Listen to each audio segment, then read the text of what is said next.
Olá pessoal, estamos aqui com mais um episódio do For Dental Education para vocês. Eu sou o Eric Padovani. Hilton Richieri. Jonas Schindler. Guilherme Cabral. E hoje a gente vai falar sobre um assunto bem complicado para se tocar, né? Que é o vale tudo na estética dental? Essa é a pergunta inicial que nós temos para todos vocês. E para começar, a gente já vai lançar alguma coisa aqui. Na nossa visão, a gente tem uma ideia muito complexa desse vale tudo, né?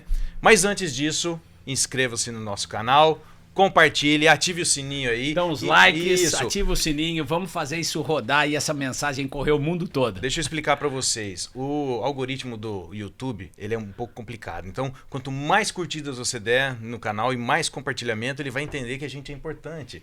Então, ele vai compartilhar isso para muito mais pessoas. Certo? Então, vamos começar. Vamos lá. Com a ideia do vale tudo na estética dental, hoje nós temos visto aí, principalmente nas mídias sociais, né? Que a galera tem uma visão um pouco distorcida do que é o belo, do que é o estético, né? E do que é o bonito. Então, para a gente começar essa história, a gente tem visto aí nas mídias sociais as mudanças de planos e estética dental, principalmente feito com resina direta, né? Qual que é a opinião de vocês com relação a isso? Qual que é o limite que a galera está ultrapassando nisso daí?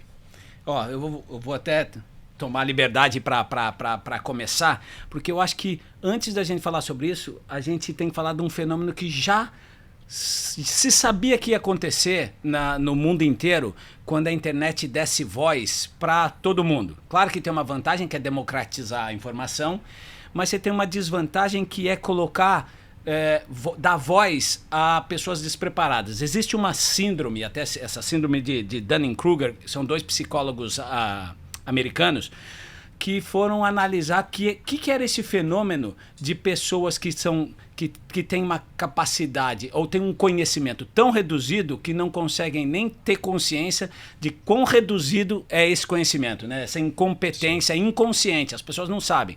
E isso a gente vê acontecer. São pessoas que entendem muito pouco de um assunto e se sentem completamente empoderadas para falar sobre eles, e ao mesmo tempo criam um efeito inverso, que talvez seja o negativo, o pior deles, né, o mais deletério, que pega os experts e transforma os experts em estúpidos, né? É como se o estúpido tivesse ganhado voz e ele fala o que ele quiser sem fundamento nenhum, e o expert se sente desempoderado de compartilhar conhecimento de base científica. Então isso é o que a gente vê, esse cenário macroscópico, né? nessa coletivo acontecendo nas redes sociais. Talvez o que a gente vai falar daqui para frente tenha a ver com esse fenômeno, que já foi colocado isso há 10 anos atrás, que ia acontecer. E agora a gente vê essas desconstruções, né? Desconstrução de estética, a gente já não sabe mais. Não é que a gente já não sabe, a literatura mostra o que é bonito, qual é a tendência do belo, né? Aquilo que é mais equilibrado para a forma e para a função. Só que a gente está perdendo isso para esse novo cenário, onde parece que o que é certo virou errado, e aquilo que era errado, que não tinha fundamento nenhum, parece que é o certo, que funciona hoje em dia. E a gente só está vendo a ponta do iceberg. Porque a gente já começou a colher, desses últimos 5 anos, começamos a colher as consequências nas redes sociais. E o fato da resina ou cerâmica ou qualquer material que seja, não é o problema. O problema é o uso desregulamentado, desequilibrado e completamente incompetente do uso desses materiais que está acontecendo na odontologia mundial, né? Não é um problema do Brasil, isso é um problema mundial. E é isso que a gente está vendo a olhos nus na nossa frente e que está despertando a atenção de todo mundo. Quando que isso vai acabar? Eu até fazendo um paralelo com isso, vale ressaltar aqui que hoje em dia, vamos dizer que muitos estúpidos têm palavra demais na internet, né? Porque hoje em dia a gente vê que tem gente já contestando a história da Terra ser redonda, né? Tem muita gente afirmando sobre a Terra plana e outros tipos de... Oca. Exatamente, Terra oca. Então, muita gente tem muita audiência errada, né, dentro das mídias sociais. Isso está acontecendo na odontologia, né? Focando exatamente no nosso assunto aqui, o vale tudo. Eu vejo, Eric, Guilherme, e Jonas, que na verdade o limite não existe um limite assim muito certo, muito preciso de indicação de um material ou outro. Na verdade, todo mundo navega naquele oceano, naquelas águas em que eles se sentem mais confortáveis. Eu acho que balizado muito pelo obviamente, pelo que o mercado precisa, pelo que o mercado pede, pela demanda de mercado, mas também pelas necessidades pessoais e tal, a demanda, todo mundo precisa sobreviver, ganhar dinheiro e tal. Eu vejo o seguinte, que a odontologia bem feita, primeiro, é atemporal, e segundo, ela não depende exatamente do material que está sendo utilizado. Ela depende, na verdade, do quanto a pessoa tem para despejar em nome daquela qualidade ali, naquele tratamento.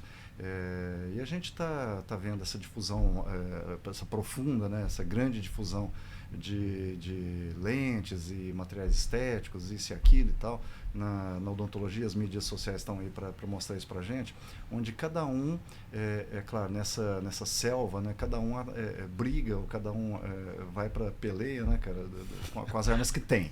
Exato. E é claro, como alguém aficionado por morfologia e oclusão, eu vejo que há um excessivo apelo pela venda, pela exposição do resultado, do que propriamente pela aplicação da ciência. Essa aplicação da ciência diz respeito também, na minha opinião, né, mais a indicação. O que é mais indicado para aquele material, para aquele paciente, para aquela condição estética, oclusal, enfim, para a idade do paciente, para o contexto, para o cenário ali, né? E é focado basicamente no material. Aí a gente cai naquela briga de indicação, né? Ou cerâmica ou resina. E dadas as condições socioeconômicas do país, do Brasil em especial, né? Aqui nos Estados Unidos é uma outra coisa. Lá a gente tem a preponderância dos materiais diretos, né, das resinas compostas diretas, em função dessa diferença socioeconômica, né, desse horizonte que nós temos no Brasil, e onde cada um se sente à vontade de fazer aquilo que mais sabe fazer. Eu fico apreensivo quando vejo alguns resultados assim ali no Instagram, Facebook, e na internet de um modo geral, porque eu vejo que há um excessivo sobretratamento, tratamento que não há necessidade, em especial que me machuca muito é de pessoas jovens sendo tratadas. Eu vejo aqueles dentes lindos, maravilhosos, às vezes faltando pequenas correções. Sim. E vai lá o profissional, no afã de entregar um conjunto bonito, mutila o dente. E a gente tem que lembrar uma coisa, então, a mutilação, ela não se dá não só por retirada, mas por acréscimo também. Claro. E sempre com aquela propaganda, com aquela bandeira, né? Não, tudo é reversível. Não, não vou tirar nada que te pertence, porque a gente pode reverter depois. A gente não pode reverter depois. E todo mundo sabe disso. Quanto mais o tempo passa, e mais claro isso fica pra gente, que essa mutilação, quando ela se dá em grande escala, ou seja, você pega ela de molar a molar e coloca aquele material estético em cima, cara, você não consegue tirar mais aquele material depois. E outra, toda inflamação instalada, todo osso perdido, todo contorno inflamatório de tecido mole é irreversível. Perdeu, você vai ter que passar por outros processos regeneradores, né? Então, assim, o que me assusta não é nem única e especificamente esse descompasso por conta da estética.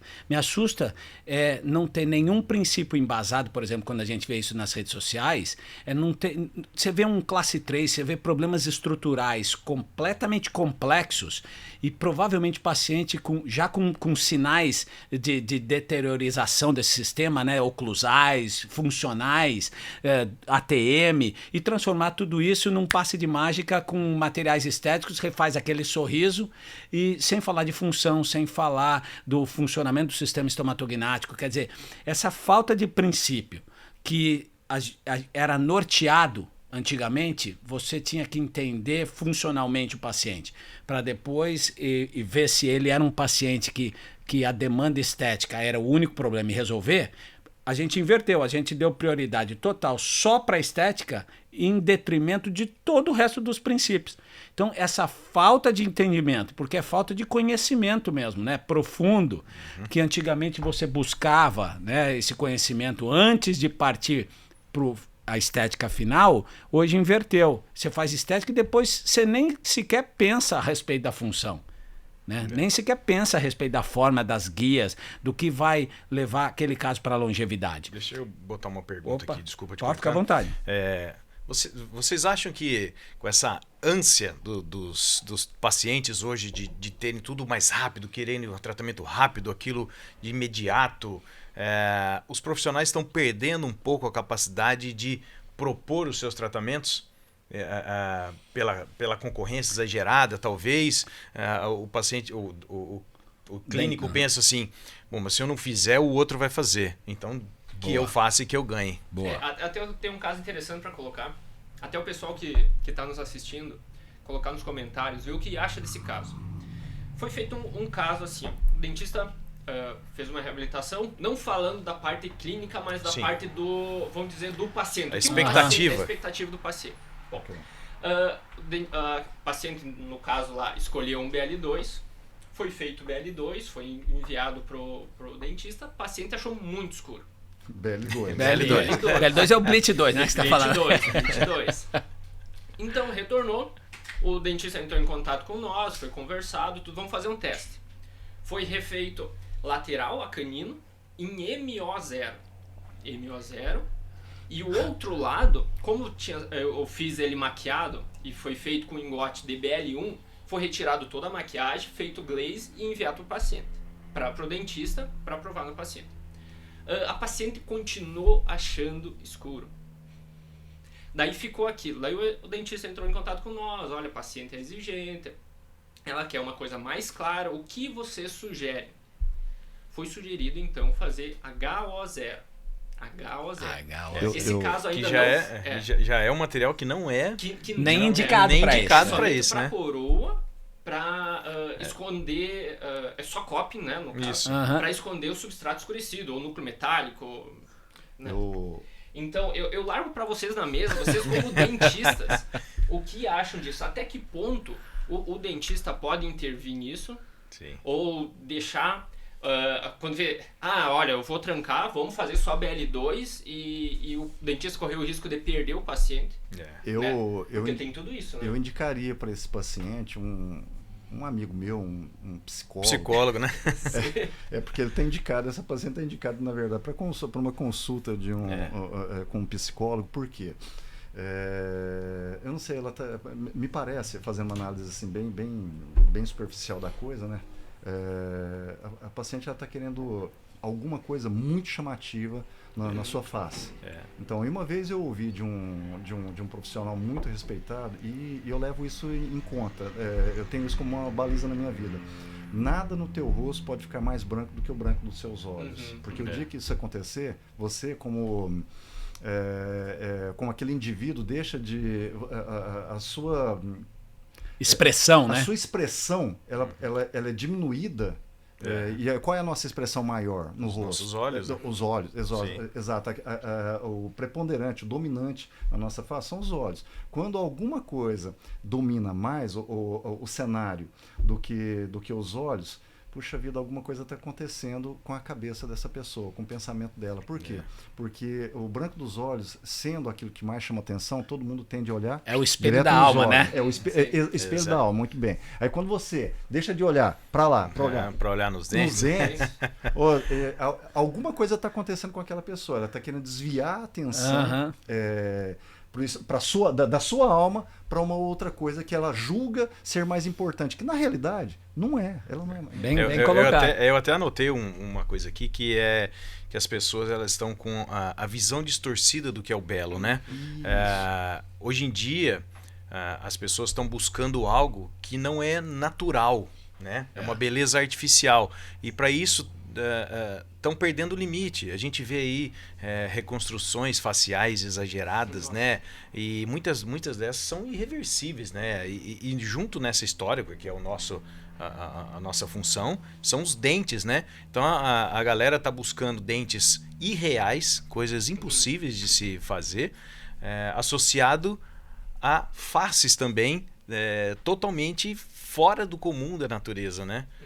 Eu penso que daqui a alguns anos, assim, muito mais para frente, quando forem exumar alguns corpos, ou vamos por aí daqui 2000 anos, venham os exploradores, vão achar os nossos esqueletos, vai ter um monte de plaquinha branca no crânio e um monte de plastiquinho, borrachinha grudada na nossa face, né, nos ossos.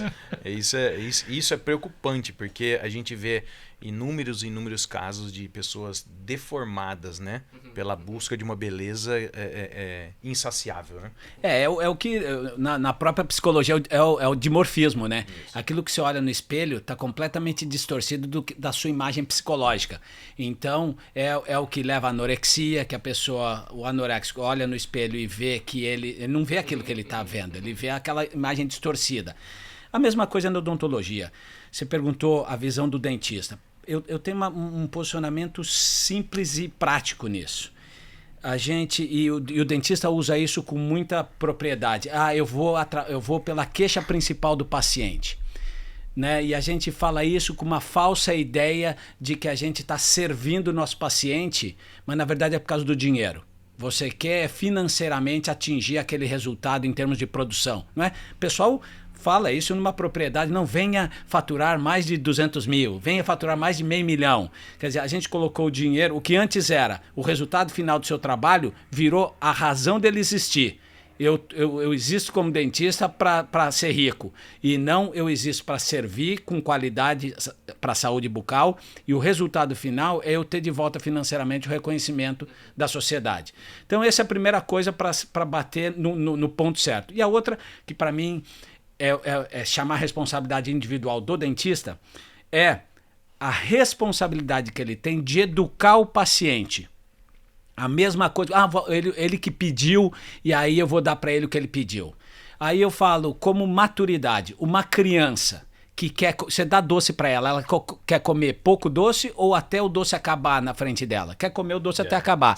A criança, você deixa ela comer até acabar? Não. Por quê? Você como adulto sabe o quanto aquilo faz mal para ela. Então você simplesmente não deixa ela comer porque você sabe que aquilo faz mal para ela. Tá bom. Por que você vai colocar na boca do seu paciente algo que você sabe que faz mal para ele? Porque ele quer? Não. Ele vai ter que ser educado, você com uma maturidade, com conhecimento de odontologia, biologia, mais do que o paciente, a sua obrigação é explicar para ele que aquilo que ele está requisitando não tem fundamento biológico e aquilo não vai persistir a longo prazo. Ponto. É que o meu medo maior é que as pessoas não estão fazendo isso porque elas não têm nem noção do que elas estão fazendo.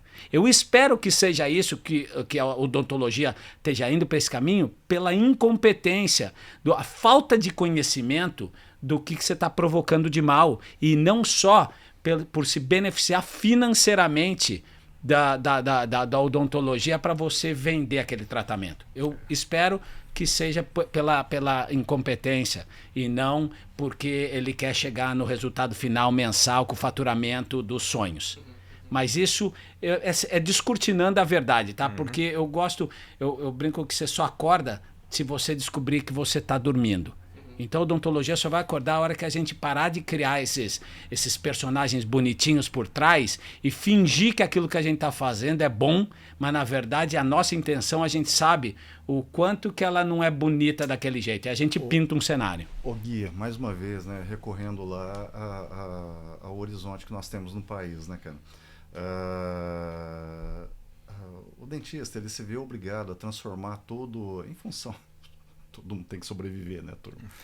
Transformar todo aquele paciente que entra no seu consultório em um orçamento que vai entrar que vai se transformar daqui a pouco em receita. Essa é a lei. Como transformar aquele paciente nesse planejamento, ou nesse orçamento. O planejamento, aliás, é uma palavra que vem em terceiro plano, segundo ou terceiro plano. Transformar esse paciente em orçamento que vai fazer a máquina girar. E o dentista e o profissional, ele se viu forçado ou ele se vê obrigado a fazer o que for necessário para chegar lá. O que for necessário para chegar lá. Eu gosto. Vocês estão vendo aqui que eu bato, o Wilton vem e calma, dá uma acalmada, vai vendo que eu vou ficando nervoso. Então eu gostei. E nesse ínterim, né, o que é necessário?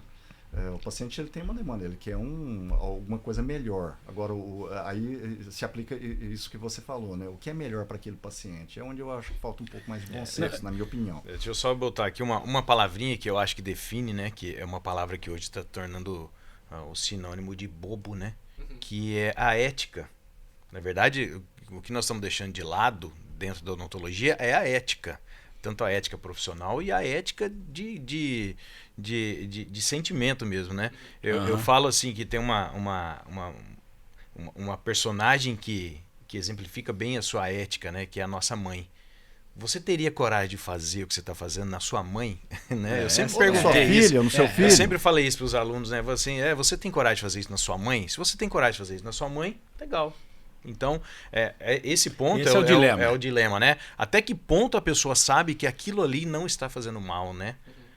Se é ético ou não fazer aquilo. Então, esse é o grande ponto, né? A que ponto nós estamos chegando das pessoas entenderem que aquilo que ela está fazendo não é prejudicial ou é prejudicial, né? Acho que essa você falou bem. A chave. Eu gosto de não só apontar o problema, mas eu gosto da sua posição, porque ela pondera um pouco a minha, ela balanceia um pouco. Eu dou uma solução, então, para a gente ficar no meio do caminho mais consciente. O problema não é você ter que sobreviver com a odontologia e fazer um orçamento. Então faz o seguinte, como clínico, acha a maior quantidade de ferramentas ao longo da tua vida clínica para você aprender a fazer várias terapias restauradoras e entender como que com propriedade você faz o diagnóstico e você indica o material certo e a terapia certa, e você não pega só uma ferramenta, só um cursinho de final de semana que você fez e transforma todo o seu caso naquele tipo de tratamento. Vou transformar tudo em resina composta, vou transformar tudo em lentes de contato, vou transformar tudo em facetas, em coroas de cerâmica pura. Porque a odontologia você vai ganhando maturidade à medida em que você vai abrindo a sua caixa de ferramenta e tem lá um monte de coisas e você vai para cada caso indicando a melhor solução. Então isso junta a quantidade de soluções que você possa indicar a melhor ou as melhores e o paciente escolhe. Aí, Gui, só cortando um pouquinho, cara, aí a gente vê lá mais uma vez no Brasil, né, cara, e se encaixando, conectando com a minha primeira fala. Aí qual onde o planejamento ele é mais voltado para o material com o qual o profissional se sente mais à vontade.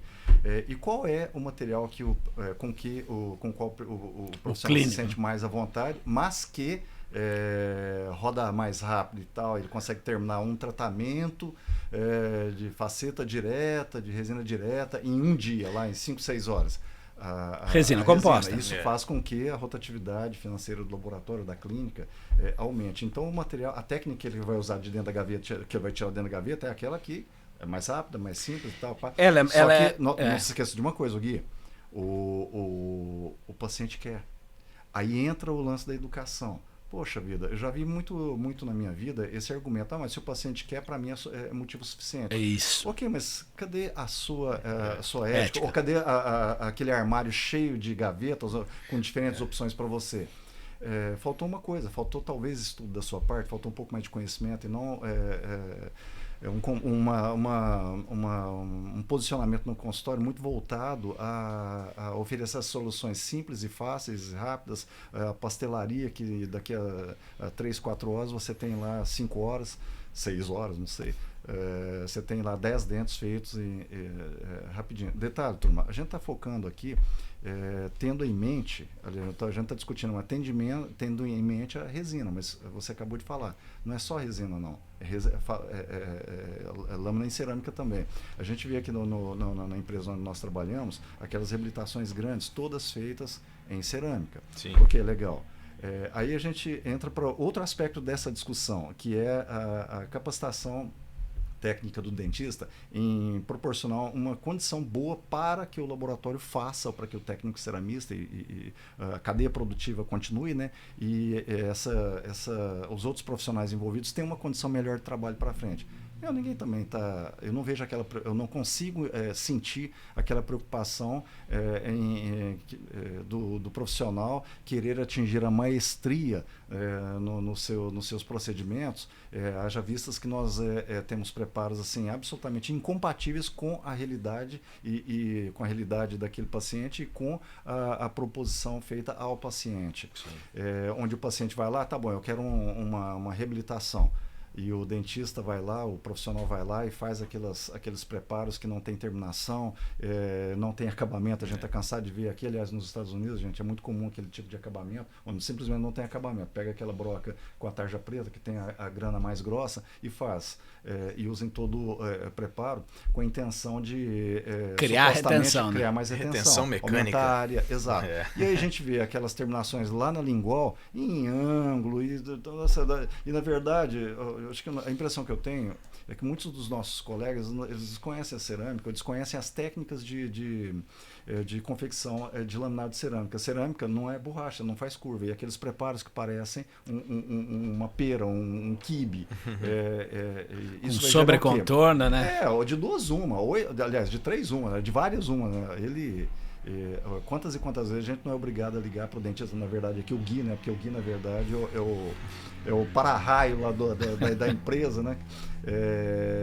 Se vê obrigado a ligar para o consultório e colocar para ele dois cenários. Ou você reprepara e deixa direção, e nos dá direção de inserção, ou você vai aceitar, ou você aceita um gap que vai ser complementado da maneira mais adequada que você quiser, ou seja com resina, ou com cimento, ou o que seja. E é uma difícil decisão, já que o trabalho está lá no laboratório há uma semana e o paciente está marcado e tal. Enfim, eu penso que mais investimento em conhecimento seria assim, muito bem-vindo nesse cenário. A gente está falando bastante sobre na área clínica, mas então vamos passar para a parte laboratorial, técnica. Referente a esse caso que eu lancei aqui na mesa, preparo excelente, bem delimitado, dentista excelente também. Até que ponto nós, protéticos, entra a ética nisso? Sim. A gente faz ou não o caso HO0? Porque querendo ou não, a gente é prestador de serviço também. Se vem na requisição, né? Vamos fazer BL1. Porque o dentista não começou o caso querendo que fosse assim. Tanto que ele vendeu um BL2. Sim. E foi no decorrer das provas que a paciente mudou de ideia. Foi mudando. E daí, onde que está o problema? Como a gente pode resolver isso? Tá bom. Na parte técnica, vamos botar na parte essa posição, a resposta é mais simples, tá? Entramos numa cirurgia hospitalar e acontece alguma coisa com o paciente. Tem alguém que tem uma hierarquia sobre aquele tratamento. Não é a equipe de enfermagem. Eles têm as responsabilidades e são tão importantes quanto o médico. Só que o médico tem uma hierarquia de tomadas de decisões e é sobre ele que vai a maior parte das responsabilidades. Nesse aspecto, eu tenho um posicionamento simples e democrático. Se o dentista não conseguiu contornar, no final a gente presta o serviço para o dentista, o laboratório, e as consequências dessa tomada de decisão não tem muito reflexo na saúde do paciente, fora a saúde psíquica, que às vezes nem o dentista consegue controlar, né? Talvez se fosse um paciente psiquiátrico e não de odontologia. Eu acho que inclusive para o dentista, se ele não conseguiu contornar, tá tudo certo. Também tem gente que já tem essa noção distorcida e é capaz de você entregar aquilo para o paciente e o paciente ficar feliz da vida e você ficar com vergonha do caso que fez. Mas não tem consequências mais graves. Eu acho que aí a gente já fez como laboratório tudo que a gente podia fazer, usar aquele material na melhor performance possível, a gente faz e pronto. Acho que o laboratório nesse circuito, nesse com essa situação, essa é a responsabilidade dele. Então serve o melhor que é possível servir. Porque não vai ter sobre contorno, guia, é isso aí. excelente, É isso aí. anatomia, A saúde somente a cor. Isso. Então, juntando tudo isso que a gente estava falando, você falou da sua caixa de ferramenta, né, das ferramentas de odontologia que você usa. O Wilton falou sobre o acúmulo de conhecimento, né? Que leva o respeito ao profissional, né? O profissional mais respeitado, né? Agora eu lanço uma pergunta, Jonas. O que o paciente procura do profissional quando ele está buscando um tratamento? Ele vai procurar o currículo do paciente ou o número de seguidores? Número de seguidores. Então, é aí que está tá invertido o valor Aí de tá. quem está buscando o tratamento, né? Porque se você tem um problema no coração, você vai buscar quem? O melhor cardiologista que tem aí, né, por aí, né? Agora, na odontologia, a gente está tendo um fenômeno que é o seguinte, o paciente vai lá no Instagram e vê quem que é o dentista que tem o maior número de seguidores. Porque isso, na cabeça da galera hoje em dia, dos mais jovens, é o que o justifica. símbolo, Né? isso, é o símbolo de sucesso, é o tanto de seguidores. Então, nós somos uma porcaria. Você descola a ciência na social media, né? Como se ela não tivesse valor nenhum, os dados que foram coletados até hoje. E esses são os gurus de hoje. Né? Independente de quantas ferramentas você tem dentro da sua caixa, o importante é que você tenha pessoas te aplaudindo, né? Do lado de fora. Se ainda você queria dizendo que fosse a sua, né? Não coloca o teu nome, você só muda, em vez de fotopolimerizar 20 segundos, você fotopolimerizou 23, fala assim, essa é a técnica minha, que eu boto o seu nome só para ser o criador. Claro que tem também gente que tem bastante seguidores e é muito estudado. Claro. Não, concordo. Só que você tem que garimpar, né? Isso, na rede social você tem que garimpar os bons profissionais. Mas você atentou uma coisa que eu acho que fica aí nessa reta final pra gente discutir, que é porque se pergunta muito sobre tecnologia, né? Mas quem não tem tecnologia é ruim, quem tem tecnologia hoje é quem está por dentro da ciência. Aí, e para laboratório, a responsabilidade do laboratório de prótese. Eu costumo dizer que não existe o laboratório... A pergunta não é o laboratório com ou sem tecnologia, é o laboratório com critério e o laboratório sem critério. Sim. E aí esses dois laboratórios podem ter tecnologia e usar bem, pode ter tecnologia e usar mal. Pode não ter tecnologia e usar bem, pode não ter tecnologia e usar mal. Então, a gente está fazendo a pergunta errada. Não é com ou sem tecnologia, é com ou sem critério, com ou sem ética, com ou sem ciência. Porque a tecnologia, querendo ou não, são máquinas que venham para agregar no laboratório. Ferramenta. Ferramenta. Então, independente... se tu tem uma qualidade boa do trabalho ou não, a tecnologia vem para melhorar a qualidade boa, mas não para melhorar a qualidade ruim.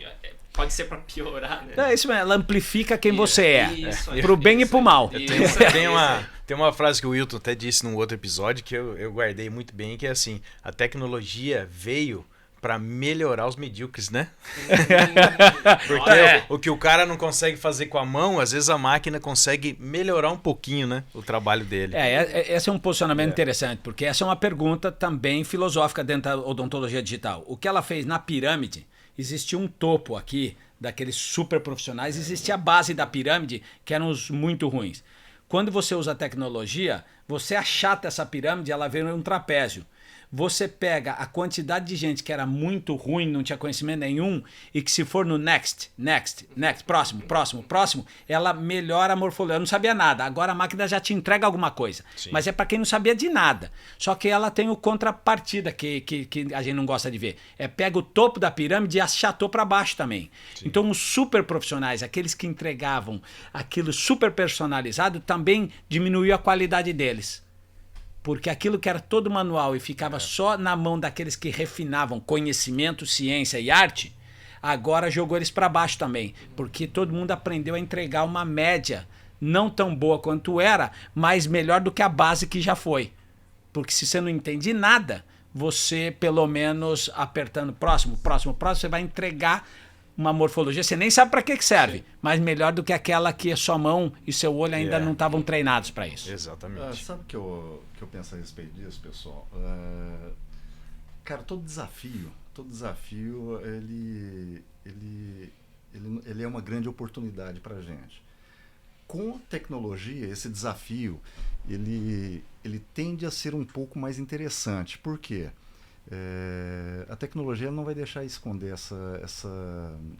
aliás, o quanto criativa, ela não vai deixar de esconder o quanto criativo é a pessoa ou não.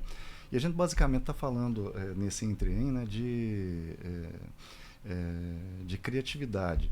Aí a gente conecta uma terceira palavra, que é a cognição. Cara, não adianta a tecnologia, ela não vai te levar muito longe se você não tiver criatividade para aplicar naqueles momentos mais difíceis, mais desafiadores que nós temos no consultório e no laboratório.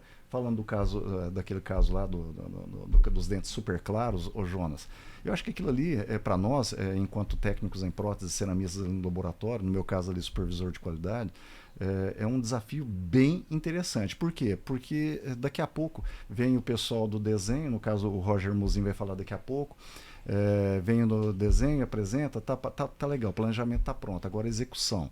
Cara, quanto maior é aquela pedra no caminho, ali que o cara mostra o quanto que ele é bom, e ali que ele mostra quais são as armas que ele tem e qual é a quantidade de conhecimento que ele tem para despejar em cima daquele problema. E eu particularmente gosto muito desse tipo de desafio. Por quê?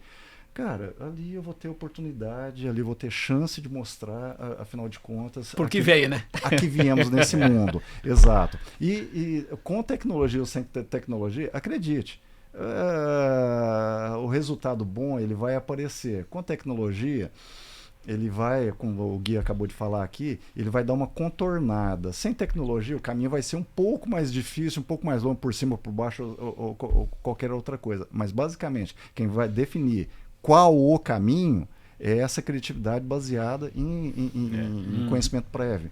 E por isso que eu gosto muito desses casos bastante desafiadores. São eles que nos levam à perfeição, à maestria. A perfeição ela tem que ser uma busca incessante. Exato. Mas isso aí é muito, muito legal você falar, porque a gente está trabalhando com profissionais excelentes, né? Sim. Agora, o ponto que eu quero deixar aqui, vamos dizer, o fechamento para você que está aí, né?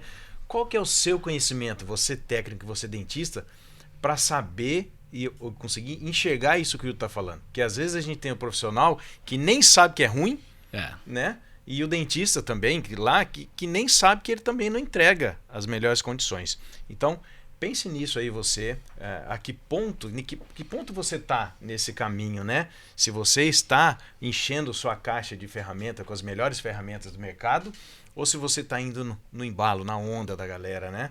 Então, acho que para fechar tudo isso daí, exatamente, é para isso que nós estamos aqui, né?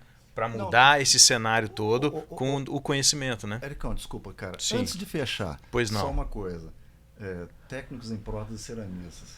Nós somos a bola é nossa, nós é que estamos com a bola. Porque, na verdade, gente, não adianta fugir. Somos nós que temos que dar a solução para o caso. A gente vai trocar ideia ali com o dentista, sem dúvida, e tal. Mas aquele responsável por apresentar a solução continua sendo o técnico em prótese dentária. Daí a nossa importância. Eu acho que o técnico, o técnico em prótese dentária, ele é central, ele é pivô nessa discussão toda. A gente não pode esquecer disso. Olha, não, gostei, mas eu gostei do fechamento. Assim, da tua jornada, o que você está fazendo? Né? Qual que é a história que você está contando? E ninguém vai contar por você, nem os seus seguidores na rede social. É você na frente do espelho. Isso. Que profissional que você quer ser? Você vai responder para a vida no final dela essa pergunta fundamental. E aí eu gostei. Assim, sua mãe vai ter vergonha de você ou vai ser orgulhosa? Né? O chinelo havaiana vai rodar no final ou não? O míssil, né? Isso aí. Boa. Então, fechando mais um episódio aqui do For Dental Education. Curta, compartilhe, né? Coraçãozinho, manda pros amigos. Quanto mais pessoas estiverem plugadas no nosso canal, mais essa mensagem vai atravessar. Vai deixar pra foto? Cadê aquela da foto? Tira a foto da tela aí, manda nas redes sociais. Tira o print ali, Tira o print aí, ó. Olha lá, naquela manda pra cá, gente. Coraçãozinho. Então, um beijo a todos vocês. Fiquem com Deus e a gente se vê no próximo. Até a próxima.